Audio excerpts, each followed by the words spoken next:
subconsciously, directly or indirectly, there was an external, not external, but there was an internal input on it. And that those are the two areas that I thought. And then Yeah. the other thing was it doesn't actually talk about. It doesn't actually talk about. It talks about. So I'm just gonna read out what I've been able to bring out from. It says the invisible string theory is a metaphorical concept suggesting that individuals are connected to their destined partners through an unseen string, symbolizing faith and spiritual ties. Well, it doesn't mention age there. It doesn't take into account age. Age plays a vital role in it. So if you're talking about a 90-year-old and a 16-year-old, it's big disparity there, isn't it? So I'll let you carry on. Yeah, I think that's fair. I understand what you just said, but I think if you read a bit further into it, it's Yeah, not just about, say, soulmates. It's not just a romantic liaison. It can be, and perhaps invisible strings.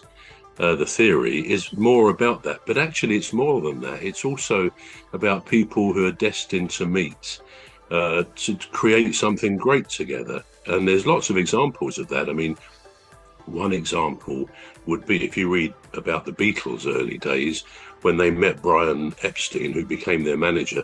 They were kind of four young leather clad rock and rollers, and he was a very smart business Jewish man whose family ran a shop in the same street in Liverpool as the Cavern Club where the Beatles played.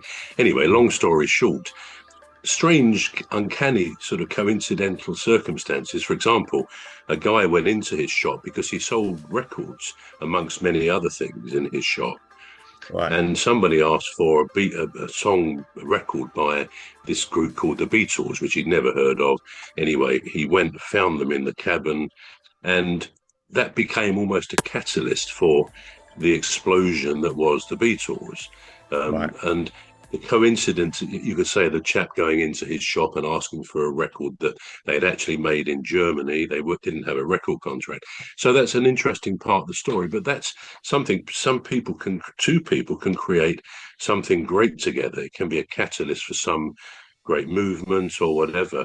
And very often people say, I mean, I've said, isn't it strange that happened in my life? Because if we hadn't done that, or if someone hadn't done that, it would never have been. Um, right down to when people do meet in a sort of a coincidental way and go on to have a family and so on, things like that. So great things can happen. Or invisible string, the theory can also simply mean two people destined to meet at some point in their lives to mutually support, or one's going to be there for the other, or so on. So it's not just a romantic thing, but it also was popularized, the theory, by Taylor Swift in 2020. Yeah. You didn't know I was a Swiftie, did you, Cuz? But she made this song very much about this. Uh, Excuse me. And in the song, she sort of explained how certain things she'd done coincidentally to her then partner. I don't know whether he still is her partner, but brought them together in a kind of massive coincidences. And that song really explained that to a T, this theory, as did another song. I was thinking about this, George Michael. You probably know his song Different Corner. And in that song, he sings about if he turned a different corner,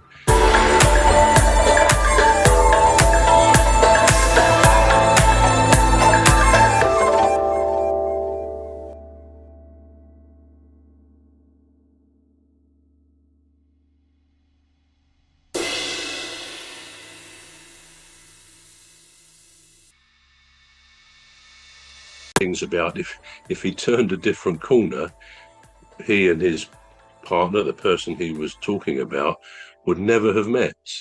So Different Corner is a very good version of that song. So, so anyway, where did invisible string, that theory, come from? It was originally rooted in an old Eastern mythology, Chinese really, going back hundreds, possibly thousands of years, something called the red thread theory. Have you ever heard of that? No. The red thread? Red thread, it's quite hard to say, the red thread theory. Well, that suggests that at birth, people are connected by this invisible red cord.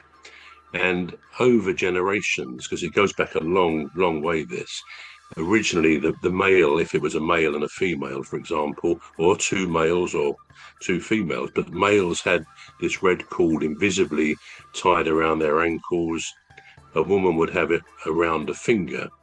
But over time, from what I can read on this, it's come out now that they're both connected. Two people are connected by their little fingers, their little pinky fingers, by this red cord, this red thread of fate.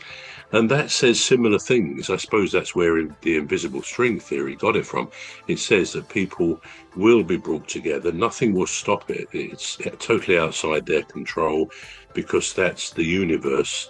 And we could, for the word the universe, some would say God, some would say providence, whatever. But for the sake of argument, we'll say the universe will bring people together because they are meant to do something great. They are meant to be following the same path together, perhaps as soulmates, perhaps in some other way, or even a family member who might need support, a distant family member. But on this basis, of course, age doesn't really come into it, because you could be, your example, a 90-year-old and a 16-year-old. Well, there may still be something, they're humans, there could still be something that they can benefit from each other. I mean, there's nothing to stop that. And when you think of it, this is all kind of very much involved in culture, in our human culture, because if you think of literature, books, the books that are talked about meetings, coincidental meetings, and love, people falling in love.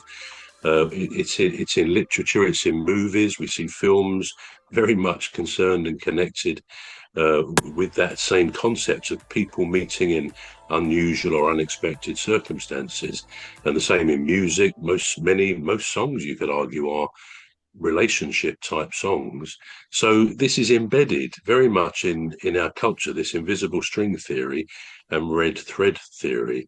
And perhaps as a last word on that, it's also important to remember that we too could be at the end of someone else.